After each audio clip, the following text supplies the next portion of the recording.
اگر آپ کی ریاست آپ کو رہائش، خوراک، تعلیم اور باعزت زندگی نہیں دے سکتی تو ریاست کی محبت مشکوک ہو جاتی۔ میرا نام بابر خان عمرانی، میں پاکستان پیپلز پارٹی صوبائی کونسل کا رکن ہوں۔ آپ دوستوں کا شکریہ کہ آپ نے اپنا قیمتی ٹائم دیا۔ آج کی پریس کانفرنس کرنے کا مطلب یہ ہے کہ ہم اپنی آواز حکام بالا تک پہنچا سکیں کہ ہمارا علاقہ یوسی، جو ہم اپنی زبان میں اس کو موضع کہتے ہیں، کوٹ پلیانی، واقعہ نصیر آباد میں ہے، جو اس وقت مکمل سیلاب کی زد میں ہے۔ 2010-2012 کے سیلاب کے بعد ہمارے علاقے میں 2 اور سیلاب بھی آئے اور اب یہ تیسرا سیلاب ہے۔ جب بھی سیلاب آیا ہے ہمارا موضع کوٹ پلیانی مکمل شدید متاثر ہوا ہے۔ اس میں تقریباً 20 سے 22 گاؤں شامل ہیں۔ ہمارے علاقے کی بدقسمتی یہ ہے کہ وہاں انتظامیہ نے کبھی بھی آنے کی زحمت نہیں کی۔ ہمارے گاؤں والے ابھی بھی وہاں رہائش پذیر ہیں۔ وہ ابھی بھی کئی کلومیٹر پانی سے ہوتے ہوئے شہر آتے ہیں، اپنا راشن وغیرہ لے کے، پھر اسی پانی سے واپس گاؤں جاتے ہیں۔ گاؤں والے سیلاب کے بعد اپنی مدد آپ کے تحت رستہ بھی خود بناتے ہیں۔ ہمارا موضع کوٹ پلیانی میں انتظامیہ یعنی ڈی سی، اے سی یا تحصیلدار کسی نے بھی اپنے قدم مبارک یعنی آنے کی زحمت نہیں کی۔ ہم اپنی داد رسی کس سے کریں؟ سیلاب سے پہلے ہمارا موضع کوٹ پلیانی 3 سال خشک سالی سے گزرا ہے۔ انتظامیہ نے ہمیں بے یار و مددگار چھوڑ دیا ہے۔ اگر انتظامیہ خوش قسمتی سے آ بھی گئی تو صرف فوٹو سیشن ہوگا اور بعد میں اپنے من پسند لوگوں کو نوازتے ہیں۔ ہمارا موضع کوٹ پلیانی وہی تکلیف میں رہتا ہے۔ ہمارا موضع کوٹ پلیانی میں مراد شاہ کا کام مکمل نہیں ہے، جس کی وجہ سے سیلاب کا زیادہ نقصان ہوتا ہے۔ 2022 جیسے جدید دور میں بھی کوٹ پلیانی بنیادی سہولیات سے محروم ہے۔ ہمارا موضع کوٹ پلیانی میں 2008 پاکستان پیپلز پارٹی کے دور میں ترقیاتی کام ہوئے، اس کے بعد کوئی بھی کام نہیں ہوا۔ آخر میں ہمیں اپنے ریاست سے یہ دکھ ہے، ایک یہ شعر کہوں گا: اگر آپ کی ریاست آپ کو رہائش، خوراک، تعلیم اور باعزت زندگی نہیں دے سکتی تو ریاست کی محبت مشکوک ہو جاتی ہے۔ والسلام۔ بسم اللہ الرحمن الرحیم۔ میں صافی برادری کا، اپنے دوستوں کا شکریہ ادا کرتا ہوں۔ جیسا کہ ہمارے پاکستان پیپلز پارٹی صوبائی کونسل کے ممبر میر بابر خان عمرانی نے موضع پلیانی کے بارے میں جو تفصیلاً میڈیا کے سامنے آگاہی دی، یہاں پر ہمارے ساتھ بیٹھے ہیں ہمارے صوبائی ایگزیکٹو کے ممبر میر صوبدار جتک، اور میرے ساتھ یوتھ آرگنائزیشن کے ڈپٹی جنرل سیکرٹری صاحب بیٹھے ہیں۔ تو میں یہ کہنا چاہتا ہوں کہ جیسا کہ آپ سب کو پتہ ہے کہ ہم یہاں پر رہنے والے جو بھی ہیں بلوچستان میں، آپ لوگوں کو بخوبی علم ہے کہ بلوچستان ایک وسیع و عریض علاقہ ہے۔ جس طرح بابر خان نے کہا کہ جو نصیر آباد میں موضع پلیانی، یعنی یہاں پر تو 3 سال 3.5 سال 4 سال ہمارے رہنے والے مزدور کار، کاشتکار خوش سالی کا شکار رہے ہیں، یعنی ان کی داد رسی نہ کی گئی۔ جو ریاست کی ذمہ داریاں ہیں، جو حکمران کی ذمہ داریاں ہیں، انہوں نے بخوبی نہیں نبھائیں، تو ہمارا وہاں کا زمیندار خوش سالی معاشی طور پر ان کا قتل عام ہوا۔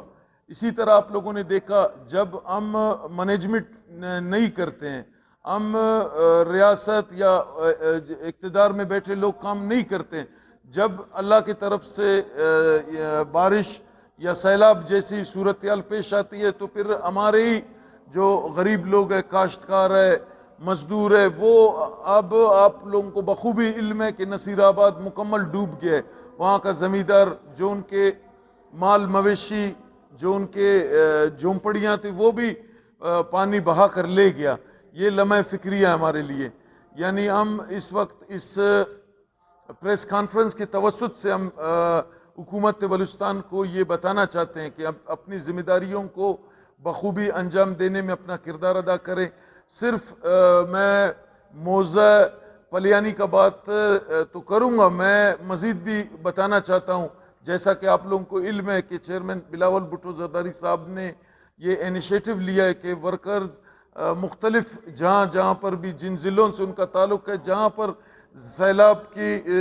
سیلاب کی وجہ سے لوگوں کے نقصانات ہوئے ہیں، تو ایز اے پولیٹیکل ورکر آپ لوگ ان کی نشاندہی کریں. سندھ حکومت جتنا ہو سکتا ہے ہم کمپلسیشن دینے کے لیے پیپلز پارٹی اپنا کردار ادا کرے گی. جیسا کہ آپ لوگوں کو پتہ ہے کہ مراد علی شاہ نے خیموں کا بندوبست جتنا بھی سندھ حکومت کی طرف سے ایز پاسبل ہو سکتا تھا انہوں نے کیے. یہ میں بتانا چاہتا ہوں کہ جیسا یوب کا علاقہ ہے، ہمارے لوگ مکمل وہاں کے قلعیاں بہہ گئے ہیں. یہ اپنا آپ قلعہ عبداللہ کی طرف آپ دیکھ لیں، یعنی مکمل تباہی کی طرف پورا صوبہ. اسی طرح میں ابھی خود وزٹ کرتا آ رہا ہوں، یہ آپ کا ہمارا نوائی علاقہ ہے، مشرقی بائی پاس. یعنی یہاں پر ریاست یا حکومت وہ اپنے کام کو صحیح انجام نہیں دیتے ہیں تو پھر اس طرح کی مشکلات ہمیں دیکھنے کو ملتا ہے.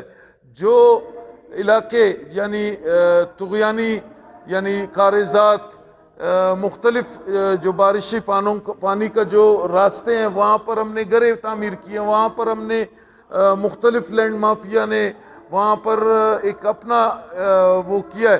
تو اس کی وجہ سے آج آپ دیکھ لیں پانی کا جو قدرتی عمل ہے، جو بہاؤ ہے، آپ اس کو روکیں گے تو ظاہر ہے سیلاب کی شکل اختیار کرے گی. اسی طرح میں ڈی سی صاحب کو یہ بتانا چاہتا ہوں کہ جن علاقوں میں خاص کر مشرقی بائی پاس اور مغربی بائی پاس پر جن علاقوں میں جو بارش کا پانی کا بہاؤ ہے اس کو لوگوں نے روکا ہوا ہے یا انتظامیہ کی ملی بھگت سے وہاں پر لوگوں نے دیواریں لگائیں، اس کی وجہ سے بہت سارے مشکلات ہمارے لوگوں کو پیش آ رہی ہے. کوئٹہ میں بہت سارا تباہی ہوئے، سریاب کے علاقے میں غوث آباد، لوڈ کاریز، کچلاغ بائی پاس، یہاں پر لوگ بے یار و مددگار رات کے اندھیرے میں بیٹھے ہوئے ہیں، حکومت کی طرف ان کی نظریں ہیں. اسی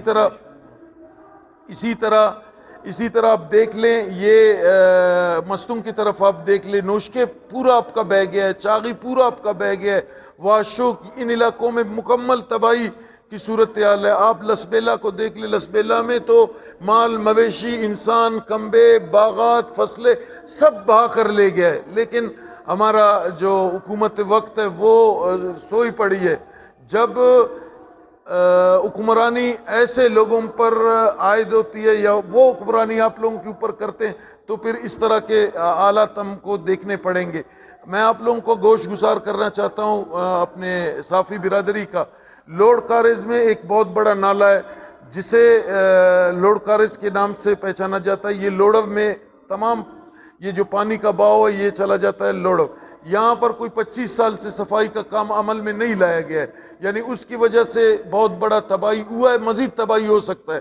تو اس کے لیے میں یہ میونسپل کارپوریشن، ڈی سی، ایڈمنسٹریٹر، ان کی ذمہ داری بنتی ہے کہ لوڈ کاریز کے نالے کو صاف کیا جائے. اگر یہ نالہ صاف نہیں کیا جاتا، میں آن دا ریکارڈ آج میں بتانا چاہتا ہوں ایڈمنسٹریٹر ڈی سی صاحب کو کہ یہ لوڈ کاریز کا پانی مکمل یہ آدھا کوئٹہ بہا کر لے جائے گا. اس کے لیے ہوش کے ناخن لیا جائے، اس کو صاف کیا جائے. جیسا کہ بابر بھائی نے کہا کہ جعفر آباد اور نصیر آباد وہاں پر من پسند لوگوں کو، یہاں المیہ یہ کہ جن لوگوں کو پانی بہا کر لے گیا، جو پانی میں اپنا زندگی گزار رہے، وہاں پر صاحب حیثیت لوگ خیمے بھی لے جا رہے ہیں، راشن بھی لے جا رہے ہیں، خوراک بھی لے جا رہے ہیں. اگر اس طرح وہاں کا نمائندہ، خدا کرے باپ سے اس کا تعلق ہو، خدا کرے جس پارٹی سے اس کا تعلق ہو، اگر ہم اس طرح کا رویہ رکھیں گے، اپنے لوگوں کو نوازیں گے، یعنی صاحب حیثیت لوگوں کو نوازیں گے جن کے ساتھ ظلم ہوا ہے، سیلاب میں وہ ڈوبے ہوئے ہیں، ان کے مال مویشی، ان کے ساتھ مدد نہیں کیا جا رہا ہے. یعنی ہم اس علاقے کے نصیر آباد کے کمشنر کو بھی ہم یہ بتانا چاہتے ہیں کہ موزہ، کوٹ پلی، یہاں پلیانی یہاں پر آپ جائیں وہاں پر آپ ان چیزوں کا مائکرو طریقے سے آپ مینجمنٹ کا وہ کریں انسپیکشن کریں, اپنے نمائندوں کو بھیجیں تاکہ وہاں کے لوگوں کو کمپنسیشن دینے میں آپ لوگ اپنا کردار ادا کریں. اور میں وہاں کے نمائندوں کو یہ بتانا چاہتا ہوں, جس پارٹی سے ان کا تعلق ہو, خدا را اگر ہم اچھے اور برے کا تمیز نہیں جانتے ہیں تو معاشرے پھر دوسری طرف تشکیل دیتے ہیں. یہ کسی پارٹی کی طرف سیلاب نہیں ہے, یہ یہاں پر خدا کرے جس کا تعلق پاکستان پیپلز پارٹی سے ہو, باپ سے ہو, نون سے ہو, جس پارٹی سے ہو, سیلاب میں سب پریشان ہیں. آپ اس نظر سے دیکھیں, آپ صرف ایک مخصوص طبقے کے نمائندے نہیں ہو, آپ اس تمام حلقے کے نمائندے ہو. آپ کی ذمہ داری بنتی ہے کہ آپ وہاں کے لوگوں کو کمپنسیشن دینے میں اپنا کردار ادا کریں. مہربانی.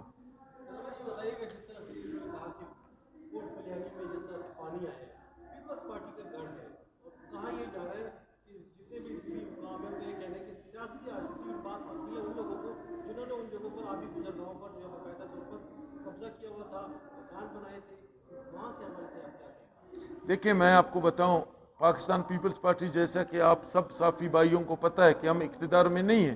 ہم نے ہمیشہ ان چیزوں کا نشاندہی کی ہے جہاں پر لوگوں کے ساتھ ناانصافی ہوا ہے. خود یہ خالی پیپلز پارٹی تو نہیں ہے, یہاں پر مختلف طبقہ فکر کے لوگ رہتے ہیں, ہمارے غریب لوگ ہیں. وہاں پر ہم یہ چاہتے ہیں کہ ان کا منصفانہ ان کے لیے کمپنسیشن کا انتظام کیا جائے.